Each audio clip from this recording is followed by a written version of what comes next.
Henry the Eighth I am, Henry the Eighth I am. I got married to the widow next door. She's been married 7 times before, and everyone was an Henry. Henry, she wouldn't take a Willie or a Sam. I'm an 8th old man named Henry, Henry the Eighth I am. Second verse, same as the first. Everybody, I'm Henry the Eighth I am, Henry the Eighth I am. I got married to the widow next door. She's been married 7 times before, and everyone was an Henry. Henry, she never was Billy or Sam. I'm an 8th old man named Henry, Henry the Eighth I am. Henry the Eighth I am. Hey, thank you. Well done, everybody. Love that song, Herman's Hermits. Great song from back in the day. It took me a long time to realize that song was not about the actual Henry VIII, King Henry VIII. It's a parody, it's making fun of it. But I think that story of King Henry VIII is just a fascinating piece of history. You talk about drama, you talk about excitement, you talk about political and religious themes. The story of King Henry VIII has all of those. And you actually have to understand the story of King Henry VIII, who he was, what he went through, all that with the Protestant Reformation. You actually have to go a generation back. So the father of Henry VIII was Henry VII. And Henry VII realized that England was an up-and-coming power, and he wanted to become even more powerful. And one of the best ways to do that was to forge an alliance with another nation in Europe. And the best way to do that was through marriage. So he looks at his oldest son, who is not, by the way, Henry VIII.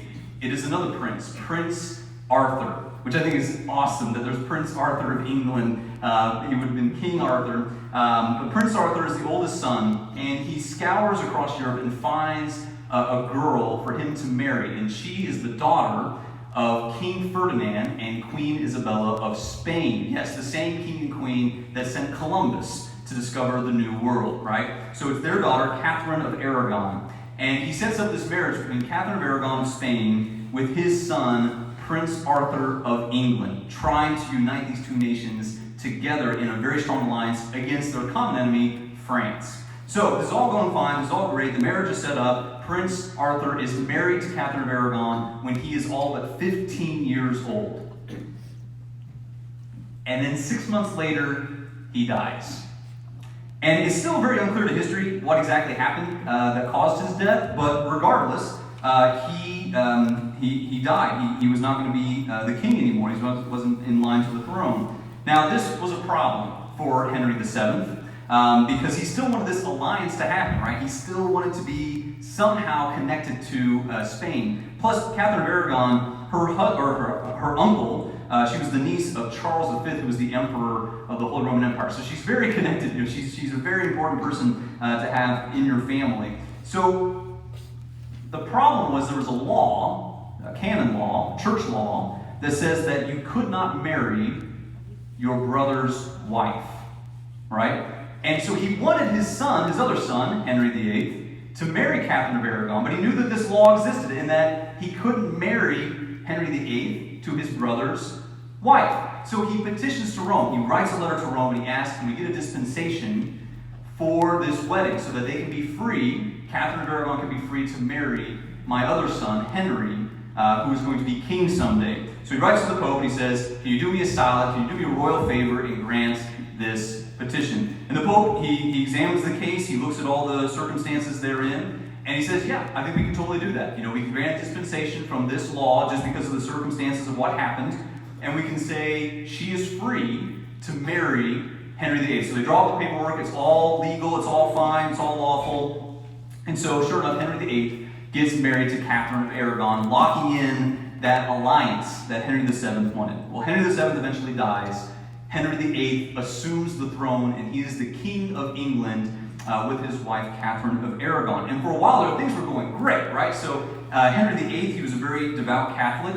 This is the same time that Martin Luther is putting his 95 Theses in Germany and leading the Protestant Reformation there. And Henry VIII actually writes a letter against Martin Luther, decrying that you have to stay Catholic. There's nothing outside of the church to pursue. And he is given the title by the Pope of Defender of the Faith because he writes this letter against Martin Luther. He's a devout Catholic. But Henry VIII has a problem. He fails time and again with Catherine of Aragon to produce a male heir. Which isn't entirely true, actually. They had 3 sons, none of them lived past the age of 1. They all died in infancy. And they also had 2 daughters, one of which died in infancy. The other was Mary. She was the only survivor of the 5 children, and she would eventually become Queen Mary I. So Henry, he looks at his circumstances, and he doesn't have a male heir to take over the throne, to continue this dynasty. And he convinces himself that he is cursed.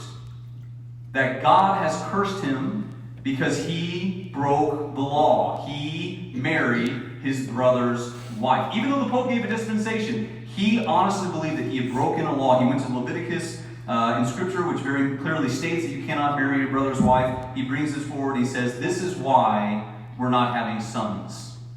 And so he wants to petition Rome to get an annulment from Catherine. He knows the Scripture. He knows that there is no such thing as divorce for him, right? So Christ makes it clear you cannot divorce your wife unless the marriage is unlawful. And so that's where Henry goes. This is from today's gospel. So he wants it to be proven that his marriage was unlawful.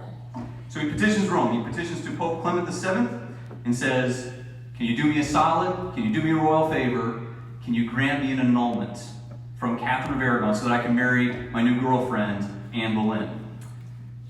Well, now the Pope has a big problem, because this is a no-win situation for him. No matter what he chooses, there are going to be dire consequences. So if he grants the annulment, if he looks at the case and he says, yeah, it was unlawful, you married your brother's wife, even though I gave a dispensation, if he were to do that, it would make those wedding vows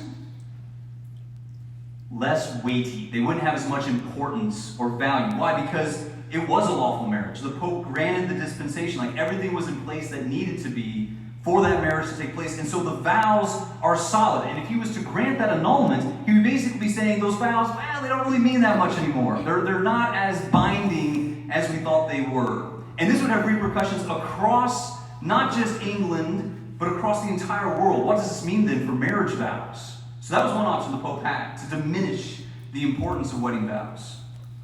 Or he could say no to King Henry VIII and say, I'm not going to grant your annulment. But if he does that, he's pretty convinced that Henry VIII and all of England with him will leave the Catholic Church. So this is the decision that Pope Clement VII has to make. And we know from history what he chose. He wrote the letter back to Henry VIII and says, no, we will not grant your annulment.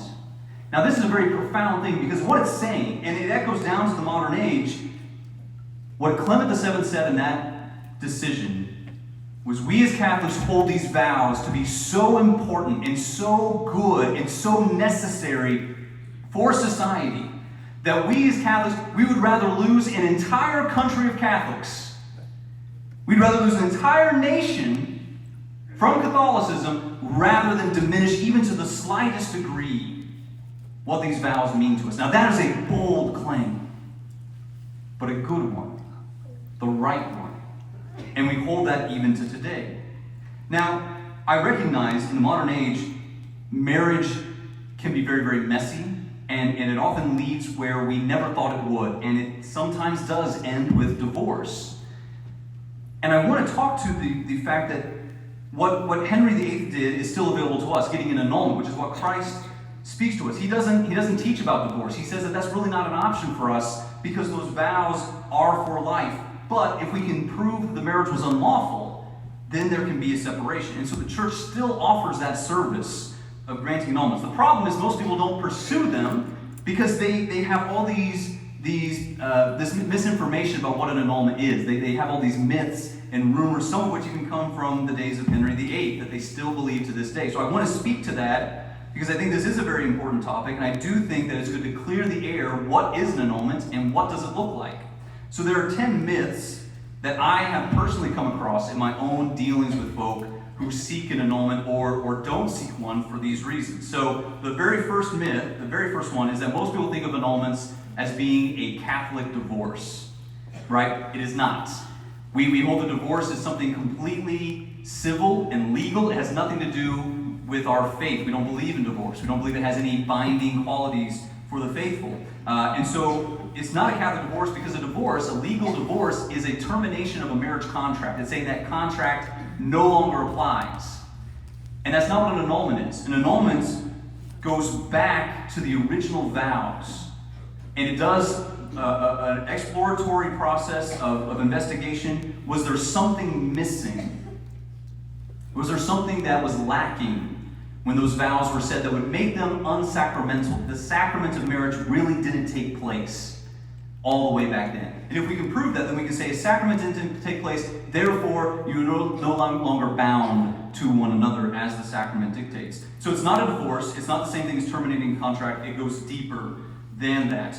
So the second myth that I often hear from folk, they say that the church teaches that divorced people, if you do get a divorce as a Catholic, that you are automatically excommunicated from the church. That is absolutely false, right? In fact, to go through the annulment process, you have to get a divorce first. We can't give you an annulment if you're still civilly married to somebody. That just doesn't work.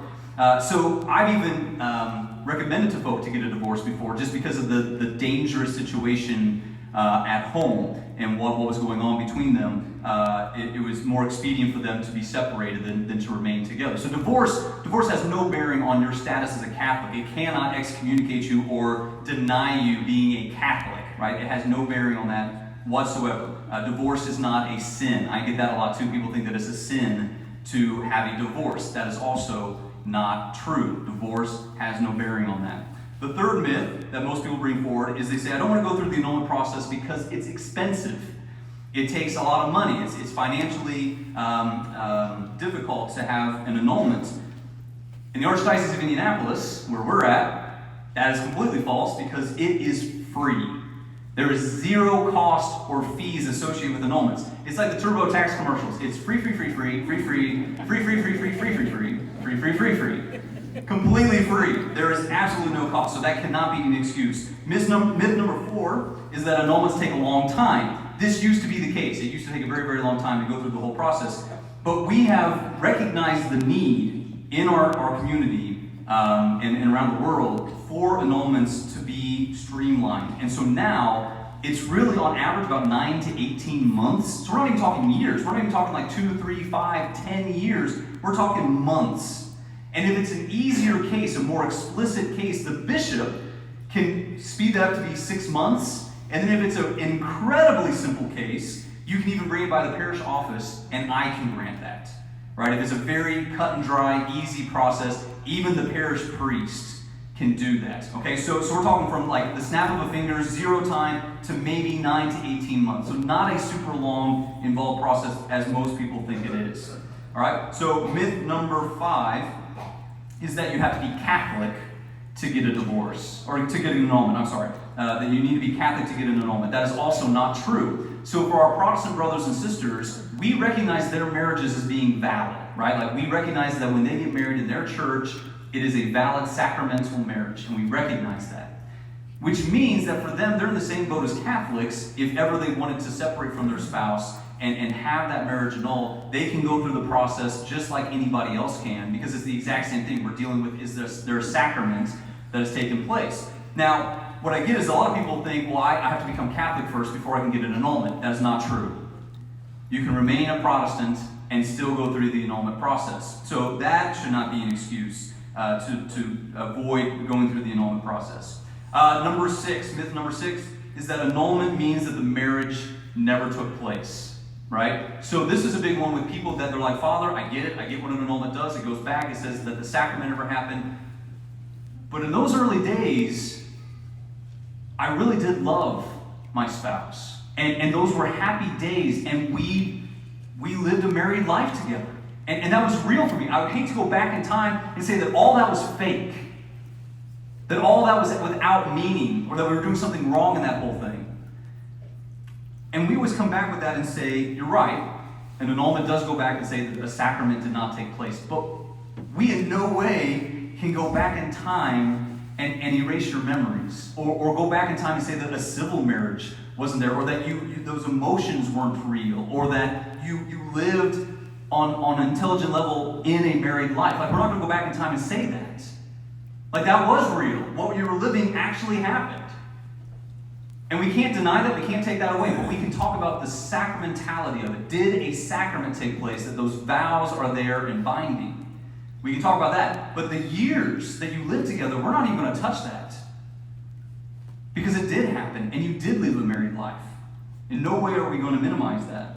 And that goes to the next point, number 7 on the myths, is that a lot of people say, well, this will mean that my children then are illegitimate. That they were born out of wedlock. And it's like, well, no, same thing. We're not saying that the marriage never happened or that there wasn't at some level a marriage there in the sense that you were emotionally invested, you were living the married life, you were in love with this person, all that was there, and even a civil marriage was still there. We're just saying the sacraments did not take place. And so it has no bearing on your children. They're not illegitimate if you go through an annulment. It has no bearing on that. Myth number 8, a lot of people are afraid to go through the annulment because they believe their ex-spouse will sabotage the whole thing. That they will be involved in the process and out of spite or revenge or whatever, that they will manipulate the system or they will hold it hostage to get revenge. That also cannot happen. So when you petition for an annulment, yes, it is true, your ex-spouse will be informed that an annulment is happening. They have to be, and they're invited to participate if they want to. But here's the thing, there are deadlines through that whole process that we reach out and we say, hey, you've got 30 days to respond if you want to be a part of this process. And if they wait more than 30 days, then we move on without them. They cannot delay the process, nor can they ruin it. So even if they give testimony and they give their witness account of things, that's going to be weighed in evidence against your testimony and the witness's testimony, like all the people that are involved. So they cannot, on their own, sabotage the process. So that is not something to be afraid of or worried about. Myth number 9, that people think that very few annulments are granted, therefore it's not worth your time to pursue, right? Why waste the time if it's not going to happen? They're kind of in the same boat as Henry VIII. They're afraid that it's not going to be granted. The thing is, my experience of annulments has been the vast majority of them are granted. And it's because we've gotten very, very good at reading psychological evidence, and we learn more about the psychology of people, their personality traits, their addictive qualities, these pieces to the puzzle that we can look back and say, were there things that one or both spouses were unaware of when those vows were said that became more revealed after the marriage was enacted? Or are there things that by nature of them not really knowing what the vows were about, or they couldn't quite comprehend what a lifetime together looks like, that there's something there that was missing when they said these vows to one another? We're more capable of doing that now more than ever. And so, for those who pursue the annulment, there is a high probability that it will be granted. Now, does that mean that every annulment is granted? No. Obviously, there are going to be some that we come across where it's very clear that it was a lawful marriage, that everything was followed, that there is no wiggle room, that it's very defined, and we protect those vows. So there are some annulments, like Henry VIII's, who are not granted. But I would say there's a good chance that it will. So it's worth pursuing. It is worth going into that. And then myth number 10, people come across and they say, Father, I'd love to get an annulment, but I hated my divorce. It was a horrible time in my life. Like to be in love with somebody and then to watch that love fade away and turn into bitterness and anger and hatred. And to see that all dissolve around you, like I don't want to relive those memories. I don't want to go through that process again. And it's going to be painful. And I just don't want that. And they're not wrong. When you go through the annulment process, it can be painful. It can be difficult to relive those memories. But I also find that by going back into those deep wounds of our past, there's a therapeutic quality to it. There's a healing that takes place. And I will say that I think I can say this definitively. Every person I've helped with their annulment case are glad they've gone through the process. Because to them, it helped to heal old wounds. It helped them to put the past in the past. It did more than just the divorce did, where the divorce just says, we're done, we're cutting it off, we're moving on. This is, we're diving into it and we're examining it. We're saying, why did this happen? What was there? What was the problem? And by that process, you're able to deeper understand what was going on in that marriage, and maybe comes to some reconciliation with it. And there's a freedom, an absolute freedom that comes from the annulment that a divorce really just doesn't grant. And so, yes, it is going to be painful, but it's also going to be very freeing. And I would also say that if the annulment process is difficult, it's not necessarily a bad thing. Because again, as Catholics, we're willing to risk entire countries to defend the marriage vow. And so if we're talking about an annulment that goes back and examines that, we have to be absolutely certain. And so it should be difficult. But it's something that we can pursue. Now, with all that being said, I'm not going to try to make any kind of overarching claims on any of this, because I recognize that every marriage is different. Every couple is different. Every set of circumstances is different. What you went through in your marriage that led to a divorce is going to be different case by case. Even Christ recognizes this, right? Like in today's gospel, he makes these very universal claims, these very broad themes. But then this is the same Christ that he goes out and he meets the Samaritan woman at the well. And he says to her, go tell your husband the good news. And she says to him, I do not have a husband. And he says, you're right to say you don't have a husband. You're on your fifth husband. But to her, he still says, I grant you the wellspring of eternal life. And then he goes to the woman caught in adultery, a woman that they dragged out into the streets. They're going to stone her to death by Jewish custom. And he shows up on the scene and he looks at the crowd and he says, ye who is without sin, cast the first stone. And of course, they walk away. And he says to the woman, who condemns you? And she says, no one, Lord. And he says, then neither do I. Go and sin no more. And so as church, we do the same thing. We have these rules, we have these laws, but we want to meet people where they're at. What are their unique circumstances? What are they going through? Case by case. That is what the annulment process offers us. And so I beg you, please, if this is something that you have thought about, you have prayed about, you've considered, come see me. I would love to walk through that with you. We as a church would love to help you in that process, looking at your unique set of circumstances, because they are unique. They are special. And we want to be there with you in that. Last point. Marriage today is under attack. In the modern age that we live in, it is very difficult to live a faithful married life. It just is. And we see this in the divorce rate that we see, and we see the fact that people are not even getting married anymore. And so I'd like to end this homily by praying for marriages, praying for those who are married already and those who are pursuing marriage, because they need our prayers. We have to pray for marriages. We have to pray for the family, because it is dissolving before our eyes. And so let us end with an Our Father, a Hail Mary, and a Glory Be, praying for families, praying for married folk, not only in the church, but around the world, because they need our prayers. Our Father, who art in heaven, hallowed be thy name. Thy kingdom come. Thy will be done, on earth as it is in heaven. Give us this day our daily bread, and forgive us our trespasses, as we forgive those who trespass against us. And lead us not into temptation, but deliver us from evil. Hail Mary, full of grace, the Lord is with thee. Blessed art thou among women, and blessed is the fruit of thy womb, Jesus. Holy Mary, Mother of God, pray for us sinners, now and at the hour of our death. Amen. Glory be to the Father, and to the Son, and to the Holy Spirit, as it was in the beginning, is now, and ever shall be, world without end. Amen.